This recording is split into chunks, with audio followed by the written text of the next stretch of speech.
in Tampa, guys. I'm in Tampa in a nice, cool, covered parking garage. I figured I'd come here. It's hot out there, and I've got myself registered. So I've already did all that stuff this morning. I got up, got packed, drove Delilah to Mama Bullhorn's, and that was kind of that. You know, that's where we're at. So anyways, I'm here. I've already seen some of my fave people already. Haven't had a chance to talk to them because they're live right now on Media Row. And so I don't know what I'm going to be doing, but I got my backpack. I got some, you know, selfie sticks. You know, they're not being too overly crazy here, so I guess we're pretty good. Let me tighten this up. I feel like it's just going all over the place. There we go. So I got my selfie stick. We'll be able to get some really cool shots from inside. Hey, Outer Banks, Melanie, Dawn, Tina. Oh, hello, Rick's Clicks. I hope you're doing well. Been a while. Kathleen, Rod, it's nice to see you. So now that you guys know I got here safely, everything, I'm in Tampa. There's a SAS, it's a Student Action Summit. We get a bunch of, you know, college kids here that are learning a little bit about politics, you know, about how things are going. And not only that, they got some really major idols that they look up to already in politics that are going to be here to inspire the next generation. So it's always wonderful to be here. It's always wonderful to see all the children that come to learn more about politics in our government rather. And of course we've got talking heads like the war rooms here. We've got I think years before like I know Pete Hegseth is going to be here. I'm not sure about Dan Bongino, but they've been here every single year since this Student Action Summit has begun. And this is from Turning Points USA, Charlie Kirk organization, and he's able to pull a lot of people together. I watched him go from a college student to this amazing star, you know, and Pete, you know, with that kind of attention. There's always good, bad, and the ugly. So I just am very thankful that we got some good young people that understand young people and are having an opportunity to craft young people's lives. So it's just nice. So I come here to socialize. I come here to I'm not here to make a difference. I'll be honest with you. Today's not like the difference. I do want to get in front of some people about this weather manipulation stuff. It scares the crap out of me, but for the most part it's just basically, you know, just being here and supporting the organization and what it stands for and what it does to the young folks that are coming up, and it's just an educational thing for these students. And not all the students are here. We got a lot of adults here, and they help support these things for the students, because the students get you know, money off. They'll get credits toward this that they get back like as rebates if they do all these different, you know, classes and stuff like that. They have a curriculum and an agenda that they have to, if they don't go to the majority of the stuff, they have to pay back the money. You know, so these people are here to be at these classes and stuff like that, and it takes the adult party, you know, $3.50 a pop. You know, we give the kids their tickets for $20, $50, but us adult people, we have to help supplement and you know, sponsor that. So if we're not coming here, then it makes it doesn't support it for the children to continue to come. So it's very important that we as adults contribute our time and our money to these programs so the kids can thrive. So that's kind of where I'm at and why I'm here. But I like my people, and this is one place where all my people from all over the country are in one location in my backyard. So I'm a happy camper. But that's not what we're here for. That's politics. We don't really discuss politics unless it's for avocation for the cases, true crime, some types of avocation for this. This is more personal stuff versus, you know, channel stuff. So we do have cases, and one of our cases is Lilly and Jack Sullivan. Lilly and Jack, Lilly 6, Jack 4, disappeared at the same time from their house, their trailer home on Lansdowne Station, Nova Scotia, Canada. Why do I keep saying trailer? It's not to put down anybody. The reason why I'm constantly saying trailer is because Malaya's lifestyle was completely opposite of her living in a trailer. That's why. She has a good home, a beautiful home. She has a, I don't know if it's a loving home, because I have a funny feeling that there's something with her mother. I don't know what it is, but her, I'm hearing about, half siblings this, half siblings that, Haley might be the half sibling of her half brother. And it's like, there's a lot of halves here, so we got a woman that doesn't know how to have a commitment, a committed relationship, in my opinion. So, and those types of things are important because we're looking at behavior, how we got here. So we have to look at the upbringing. Was her mother's door a revolving door in her upbringing? Was she abused as a result of that? A lot of these people that we come across in stories like this, we find out they were also treated very horribly as a child, or not taken seriously, or we've seen the cases where the boyfriend is diddling, and the child tells mommy, and the mommy calls the child a liar. We know about how these things can happen. So I'm not sure what the deal is with Malaya or her history, and Daniel for that matter too. But I'm having an insight on Daniel because I'm looking at his brother, I'm looking at his mother, and I realize he just comes from a really impoverished, drug addicted, alcohol addicted home that had a lot of violence. So we know why Daniel's the way he is. Now we have to flip this script and try to figure out why we're dealing with this with Malaya, that appeared to have a different upbringing and lifestyle than, say, somebody like Daniel Martell, and why somebody like Malaya would even date somebody like Daniel Martell. There's a reason. In substances is the reason. I believe that Malaya is on substances. I believe he was funneling the substances. I believe with him only working 1 day a week, I believe he was probably in the distribution or sales of these types of substances to keep their addiction and their money afloat. So I do believe that there's something here. But what happened to the children? The children still haven't been found. And then there was this argument, there's this one lady, I think her name is Susan, on TikTok. And apparently she must know these people, or got in front of these people very quickly or very early on in the case, because they talked to her. It seems like Daniel was in her chat. It seems like Logan has been on her channel a few times. Cheryl was on her channel a few times. It sounds like that's where Haley went to talk about this case. So I don't know what the connection of Susan really is to this family, but it's really interesting that she's the one kind of controlling the message, and not asking tough questions either. I've listened to several of her interviews, and she was very ultra critical of Cheryl because of her friendship with Logan. And it's like, you're already setting up a bias. So we're going to be stopping from information because you're not allowing this woman to talk and tell her truth, so we can hear what their truth is, what Malaya's truth is, and get this stuff worked out. But she kind of went like, being disrespectful. Cheryl, I don't know you. I know Logan. I trust Logan, but I don't really know her. And it's like, I get so sick of that. That's just so not only unprofessional, just childish. We're not here to take sides. We're here to find out information. So when it comes to people getting these interviews with these people and they totally foul them up, it really pisses me off, because these are the only opportunities we have, and you are not equipped. I don't know who that lady Susan is. She is not equipped to handle these, because she's already biased. She's already on team Daniel Martell. And so she's blocking off any information that people want to say for Malaya. And even to the point where Cheryl's going up there to explain, instead of just letting Cheryl speak, she brings Logan up there to argue. And it's like, I want to hear what Cheryl has to say, not listening to her be put down and us not hear her story. I don't know what's wrong with these people. They're dense in their head.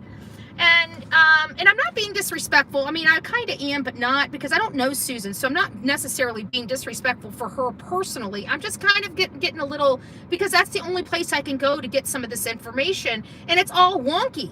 because she won't shut her pie hole like many others. She wants to show her allegiance to one side of the family. I don't play that crap. I don't play that crap. Now, granted, if we have some information, then bring it. But right now, we're hearing a whole lot of people speaking with words, but nothing with receipts. So I don't trust any of them, not even the Susan character that clearly has a liking for Daniel Martell's side of the story as opposed to Malehya Brooks-Murray. And I want to hear both sides of the story. I don't think that we are going to be able to definitively figure out what we truly believe when when these comments and interviews and there's softball. The lady's not challenging either side on any of the information. She's just like, oh, okay. Well, if you're just there to spread around a whole bunch of misinformation, then she's doing a great job.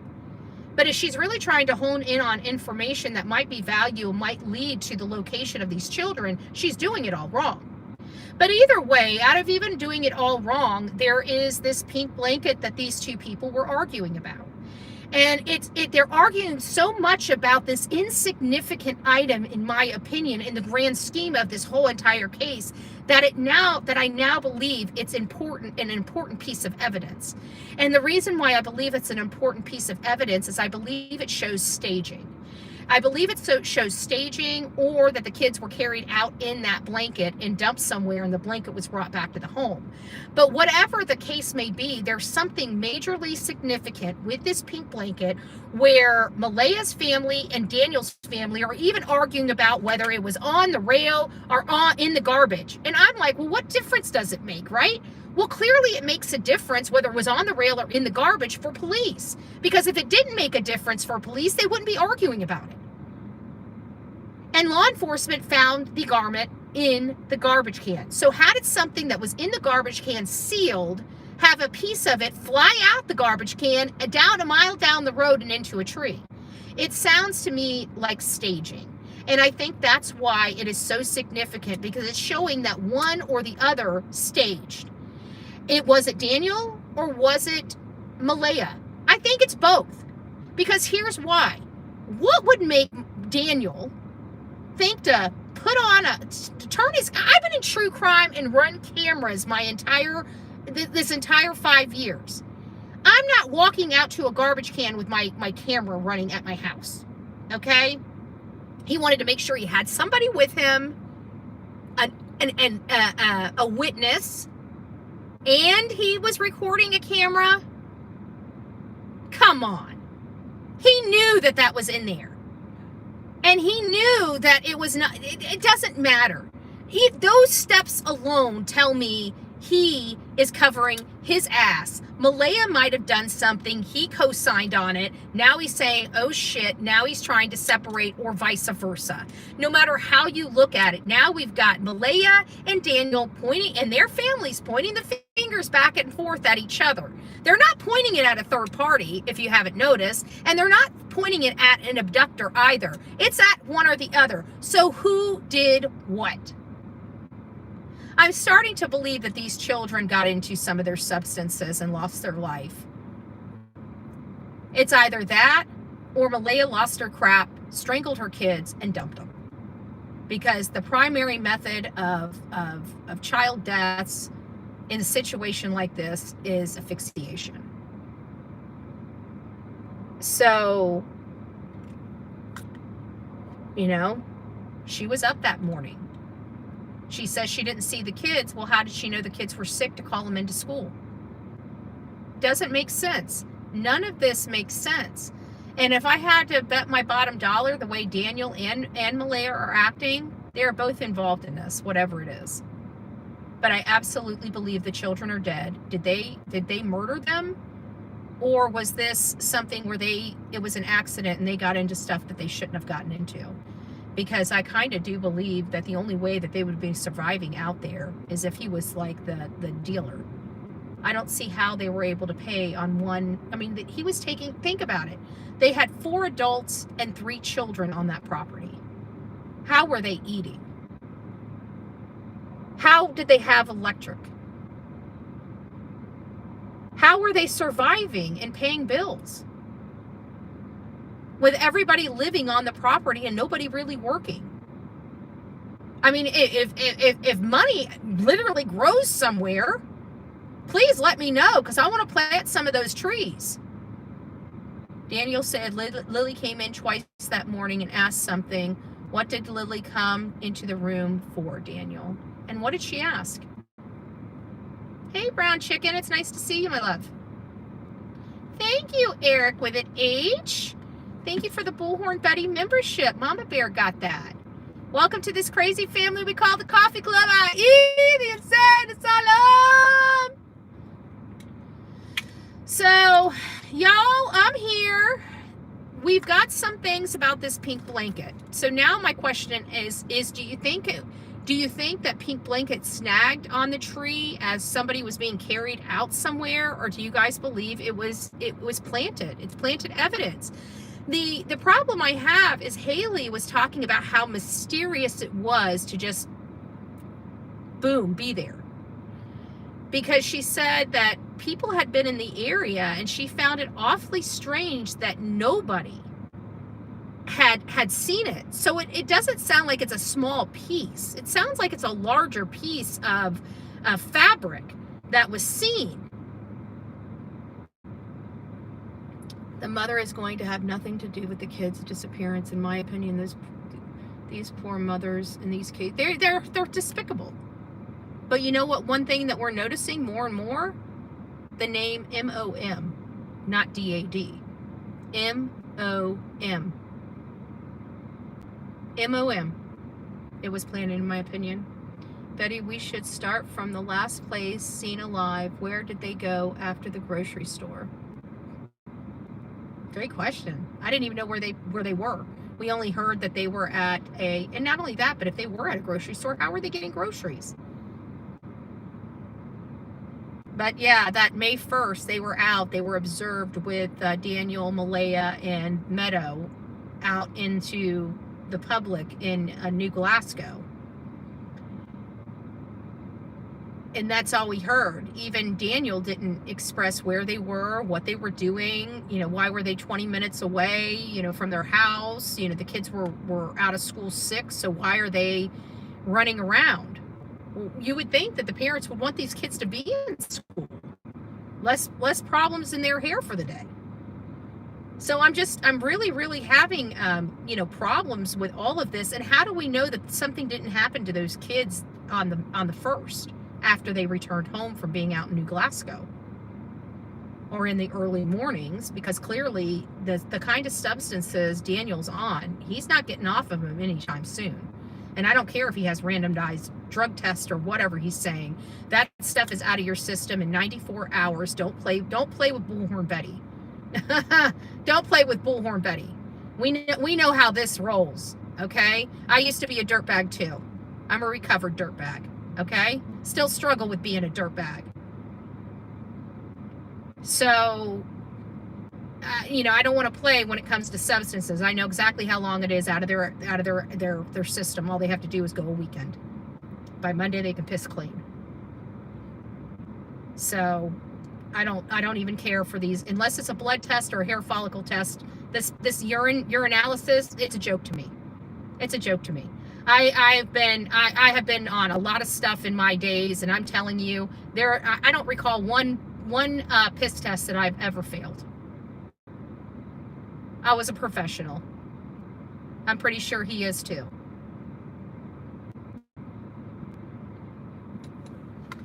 It's just a stray hyena. Stray hyena, yeah. Oh, good morning, Justin. It's nice to see you. So, Justin, what do you think about this pink blanket? I mean, is it an indicator of where the kids may be? Or do you think it was planted? I think the boot was planted. I thought it was very odd that the backpack, that was one of the first things that I said about this case when we heard about this backpack. I said, why the hell would she take a backpack? Kids don't take backpacks outside of the house. 100%, 1,000%, 1,000,000% planted. Okay. I kind of have that way too, and I think the boot print was planted too, which makes me believe that both Daniel as well as Malaya are absolutely involved with whatever happened. And for whatever reason, the quick separation, I believe it had to do with the substances. Something happened. And I think they were both messed up.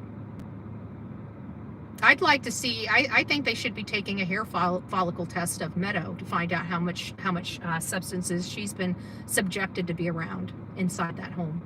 I think that's a piece of DNA, a piece of evidence that they need to be acquiring, and they're probably not even thinking of taking the child's hair follicle. But they need Meadow's hair follicles to find out. They need a strand of hair, and they need to run tests on it, drug tests on it. They were planted right across the road from one another, from an ATV trail. It's a plant. So now I truly believe, because with Daniel going out there and recording it and all this other stuff and having a witness, see, we know that. Like we've heard many people, unalive their loved one and let their children go in and go in and find it. Or they'll call the neighbor and say, "Hey neighbor, can you go over? I've been trying to call Betsy Sue all day long. Can you go over? Oh my God, she's dead. What happened?" Come on. Mike says, "I'm a recovering addict and drunk, clean 25 years. I don't believe Daniel had drugs on him, doing them in the bathroom with 5 people that morning. He could do them in the woods."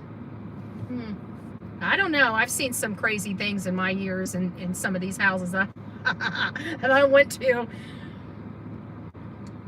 And when you need a fix, you need a fix. And I've seen people jam themselves up in bathrooms before in the middle of a freaking family reunion, nonetheless.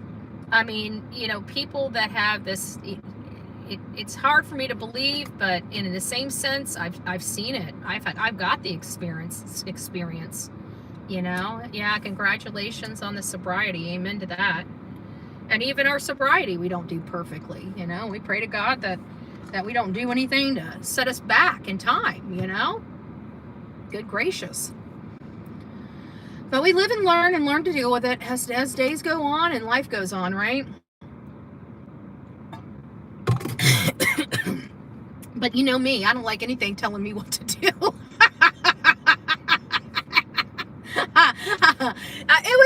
It was never meant to be with me in substances. I'm sorry. I don't like anybody telling me what to do. And it told me what to do more than my mama. I ain't playing that shit, okay? I ain't playing no more.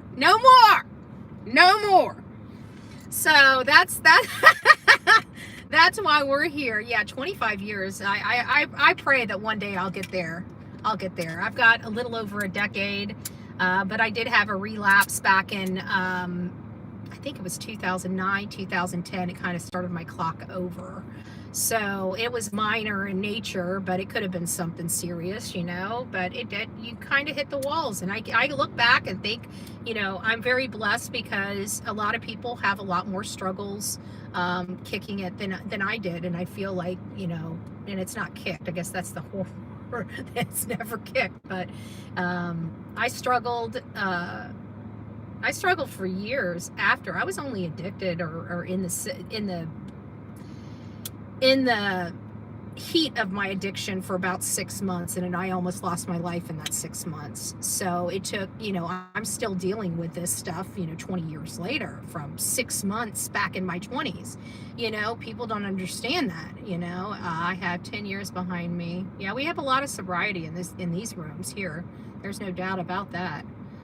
So I just tell you, it's one of those things, and here we're dealing with it. And I tell you guys all the time, when we're dealing with these children, we've got problems because one, their parents are, they're their shelter, they're everything to them. And when their parents aren't raising them right, look at the result of Vinnie Harp. Vinnie Harp is a direct result of his upbringing, of his crappy, sex, drugs, rock and roll, hardcore lifestyle that his father raised him up in. And now you see the end result of that type of lifestyle.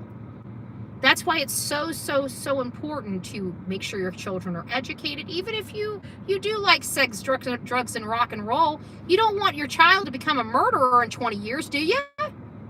So you got to kind of separate your lifestyle. You cannot incorporate your 20s in with raising a child. I'm sorry, you just can't. If you want to be out there and doing the music, you leave the child at home, you leave them in the comfort of real good, and you go do your business. They don't need to be subjected to it. And I feel like the people are so crazed over the substances that they do things that they would never normally do. And I truly believe that Malaya allowed this to happen because of her own addiction. Her own addiction that her family is in denial about. Because let's face it, there is not let me ask you, we got majority of women and men. Let me ask both sides. Would you really live with and be around all the time? Because remember, they live together. Neither one of them are work. She's a house mom. He works 1 day a week. So they're always up each other's butts. Would you really live with someone that does substances like meth and stay with them up until the day your children disappear? If you're not doing the substances as well? Hell no, I asked the same thing. Yeah, right to ask. I'm telling you, there's no possibility. I don't see, now granted, there are people that where one person is completely sober and the other person's a complete drug addict. And how does that happen? Well, it happens very easily. People are together, they get married, they have a life together, and maybe they were partying or whatever. One person, went to school and stuff, and the other one subjected themselves to all this stuff. And so but they've been married 20 years. There's something different when you're in a marriage and your significant other falls ill. There's a difference. But when you're in just a relationship, you've got no ties to that person. You haven't been with them for 20 years.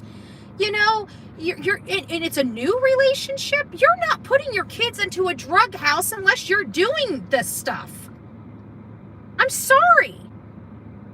And I've looked at these photos, and you can see a clear decline in the care of the children ever since she's been with Daniel.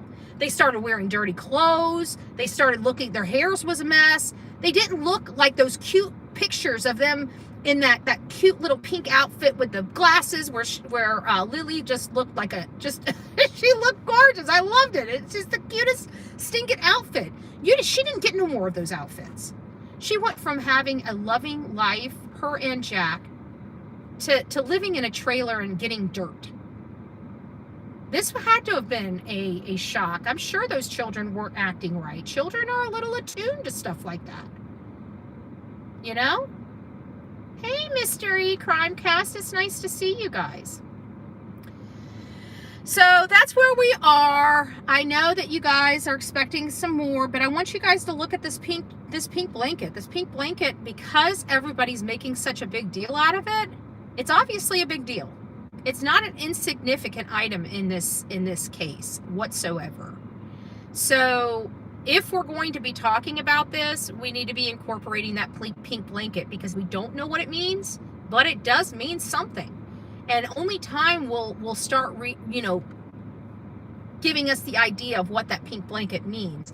But I truly think it means one of two things. Either the kids were moved in it, or it was there to plant evidence. I just believe one of those two situations to be true. So, all right. Well, I feel like I'm starstruck to got Justin for All and Mr. and Mrs. E Crimecast up in the house. It's nice to see you guys. I'm in Tampa. I'm going to put my political hat on today and watch the inspiration of a lot of young adults learning about politics and other stuff. I'm at Tampa. I'm at SAS, the Student Action Summit. You should look at the lineup. You'll understand as soon as you see the lineup. You'll understand exactly why I'm here. You only have to see a few names, and you're like, okay, yeah, I get it. Yep. You'll understand why I'm here. I'm not here for the kids, okay? I love seeing the inspiration and then being inspired to do great things in the world, but I promise you, the first time that I come to it, this is the one time I'm not coming to this event for the kids, okay? I'm a selfish broad. I'm coming to this event just for me and me alone. So we're at SAS. Yes, we're at SAS, the Student Action Summit, and I just got checked in, and I'm like, well, I need to come out here before I start my day in there. I need to come out here and go live. I may go live from in there from Media Row once we get some big people. Right now it's the first day, so we have a few headliners up there on Media Row, but not the main ones. So I'll make sure I capture some stuff for you guys and show you guys what I got to do and what I got to see. I got some friends meeting me up here, and I'll be commuting back and forth. I could have stayed at a hotel and just brought Delilah here, but honestly, spending $400 when it's only a half an hour or 40-minute drive back and forth, it's just not worth it to me. So if it was in Orlando or a little bit further, maybe 2.5 hours, I probably would have paid the extra money. But we got good old mom, and I get to get a home cooked meal, clean bed, a happy dog, Oh my God, guys, I need to give you guys a public service announcement. Something scared me yesterday with Delilah, and you guys know that for Delilah loves playing fetch. She loves to play fetch outside. So every day we go outside twice a day, have been doing it since she was a puppy, and I throw the ball to her. So what she does is she runs and grabs the ball. She doesn't know how to drop the ball yet, so I have to have 2 balls, because if she sees the other one, she drops the one ball out of her mouth to fetch the second ball, okay? It's a work in progress, okay, but I digress. But she loves to play ball, so I was playing fetch with her, not even really that long. She only runs for about 10, maybe 15 minutes, and then she goes to shade, and I start working in the yard while she plays in her ball. She's already got her energy run out. She goes over the shade, she's playing with her ball, and I'm doing yard work, and it just works out well. I don't have to worry about her running off because she just ran out some energy. It just works well.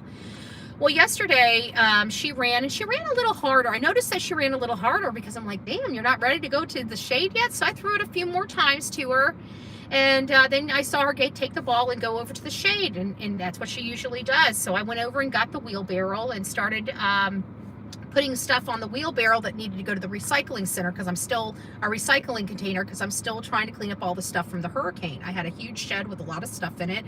All that stuff has to be gone through, and it's been taking a long time to do everything. So the stuff that was ruined is basically in a pile in the middle of the yard, and so I just get the wheelbarrow and just put some stuff in it and take it out little by slow, because I only have 2 containers for recycling and garbage, and then of course yard waste is a third whatever.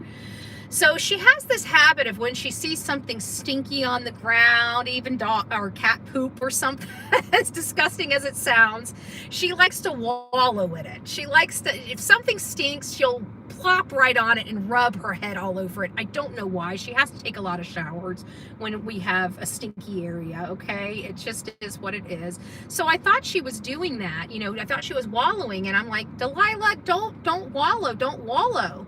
And I get over there, and I realize she's not wallowing. She's having a hard time lifting her head. And so I go over there, and I see a little bit of foam coming out of her mouth, and I thought she had ingested something. And I realized she didn't ingest anything. She was in the process of a heat stroke.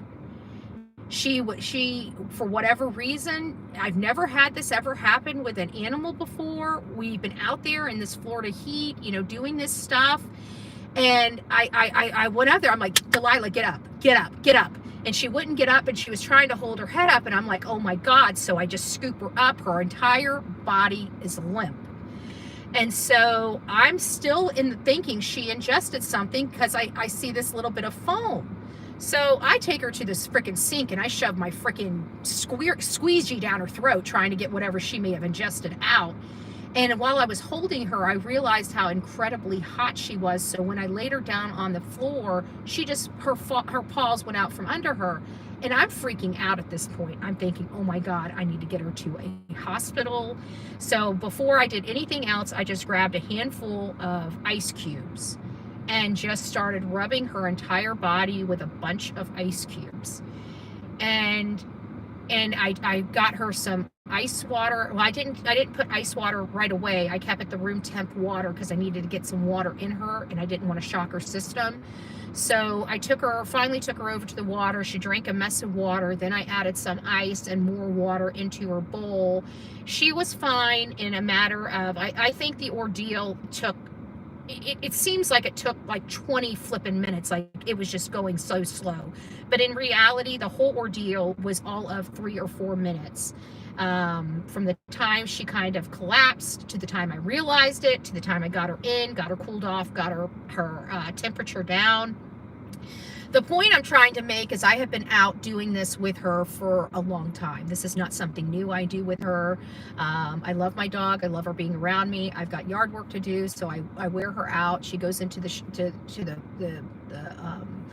shade and she lays down and she plays the entire time that I'm out there doing yard work. This particular day, I don't know what it was, but we have to be careful. Make sure that when you are playing with your pet, and your pet, you know, I always thought Delilah knew when she was ready to settle down because she's always done it. I've never had a situation like this. Well, this time I did. So it tells me that dogs can unintentionally not realize that they're overexerting themselves. So we got to be careful when we're playing out with our dogs in this area, in this heat. Delilah is fine. I'm very fortunate. Everything happened. Like I said, this was like a 2-minute, 3-minute ordeal. It sounded like it felt like, not sounded like, it felt like it just went on and on and on. But within a few minutes, she was up and walking. She was fine. She got cooled off. She was back to playing. And I wouldn't take her back outside. And now I've got to figure out what I'm going to do. I never want to deal with that again. So it's going to be, I'm going to have to limit it to how many times she can run. You know, I don't care about, you know, I want her to have fun, but I also want her to be safe. And yesterday was a little bit of a scary situation. Nothing to worry about. She is fine. But this Florida heat and the heat that we're going to be dealing with this summer, please be careful with your fur babies, because I'm going to tell you, if anything happened to her, you guys, I would be a mess. I would be an absolute mess. And it was something as just going outside to play. Just to play. She's a puppy. So be careful. Make sure you're watching how much they're hydrating. One thing I didn't realize is she really didn't drink that much that day. I fill her water bowl up, but she kind of gal pals it with me. And so I didn't realize she hadn't, you know, it's one of those things that we need to pay attention to. She didn't have as much water as she should have before she went out.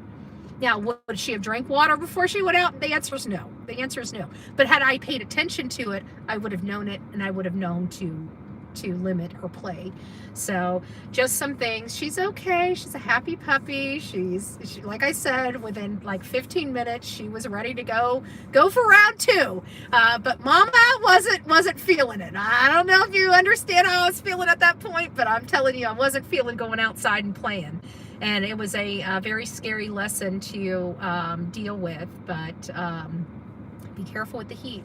It is definitely something. So you done the right thing. Oh, I know, but it was just weird because, you know, it's weird how your brain thinks in that intense moment. I didn't freeze up. I didn't go into shock. But it was like, it went from, you know, me thinking she ingested something around the yard, because I'm cleaning up the yard. I don't know what was in that shed. I don't know what my husband put in that shed. Okay. I don't know what's scattered all over my yard. Okay. I'm cleaning it up. I mean, it looks great. You can't tell anything, but there could be stuff that she digs out of the yard that I'm unaware of. And so I thought she had, so I put that down her mouth, and she's looking at me. And so I set her down, and when her legs went out from under her and I went to pick her up, I picked her up from her like back end. And that's where her belly, you know, the belly part that doesn't have the hair on it. And that's where my hands were. And that's when I felt that, it felt like my oven. And that's when I realized it was a heat. It wasn't something she ingested. It was heat. And so once I started rubbing her down with ice cubes, she was fine. But just be careful. If you're outside and your dog goes limp and you think they've ingested something, it might not be ingestion. It might be a heat stroke. And if you have dogs that are outside, make sure that they have plenty of shade and plenty of water. I have a funny feeling it's going to be a hot summer for all of us this year. And with all this stuff that we're learning about, it doesn't surprise me. So anyways, guys, we will be live again later. I'll try to take you guys whenever I get an opportunity. I'll try to take you guys for a little walk through some of the exhibits just to show you what's inside, just so you guys can get a little sneak peek of what a Student Action Summit is and some of the people that come to these things. It's good. I have been raising Chihuahuas for 28 years. If you are in Florida or South Texas, don't let them outside for more than 5 minutes at a time. Always keep Gatorade in hand and give, and I usually have water, I always have water out there, but for whatever reason, this was just it was just that perfect storm of conditions that created this. But I'm very thankful she's okay. It could have been a lot more serious, and because we value our fur babies so much, I wanted to share my story with each and every one of you. So if it might save a puppy's life or another dog's life, maybe it will, but just be a Pedialyte. Yep. I did water. That's all I had around the house. I don't keep any type of Pedialyte or anything. What's in the house is water, coffee, and Diet Dr. Pepper and Diet Cherry Coke. That's pretty much what stays in the house. But I don't have Pedialyte. I don't get sick. I don't have, I don't get dehydrated. I don't have issues. I can't remember the last time I was sick. It's been years. I haven't been sick in years. I haven't had, anything that would require Pedialyte. I haven't lost my fluid. It's okay. I'm trying to put it politely. I've been fortunate. What can I say? I've been fortunate. And I forgot to take my vitamins today, and I'm around a lot of people, which I always take my vitamins when I'm around a lot of people. Give them at least 3 cc's every 10 minutes that they are outside. Well, that's good. That's good information. Thank you, Betty.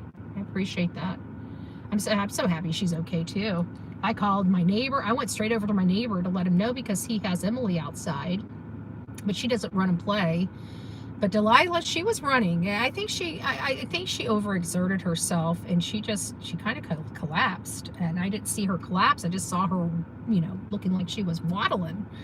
And, I was like, because it was right in the dirt. So, of course, naturally, I'm looking at my dog in the dirt, and I'm trying to get her out of the dirt. I don't want her in the dirt because she's going in the house, right? And my dirt is like sugar sand. So it gets into her coat and it gets on the bed. And I didn't want her doing that. So I was trying to get her out of the area. And that's when I realized she wasn't able to lift her head, much less even lift her body up to walk out. So we got it all taken care of, and we're good. So I'm going to go ahead and get started on my event, and I got to get suited up. So I'm in somewhat gear. So time to put on the outfit. Time to be on the outfit and go in there and represent. So we'll see you guys on the flip side. God bless. Oh, and thank you, Mike. Did I say thank you for that? Thank you, Mike, for the super chats. I do appreciate it. I didn't say thank you. I feel rude. All right, guys, rock it out. Who else did? You know what? And as a matter of fact, since I'm on that, let me see if there's Eric gifted a Bullhorn Betty membership, and Mike, thank you guys. I appreciate both of you. And whoever received the Bullhorn Betty membership, welcome to this crazy family we call the Coffee Cup, i.e. the Insane Asylum. And I'm the head insane person. So follow me. I'll keep you out of trouble.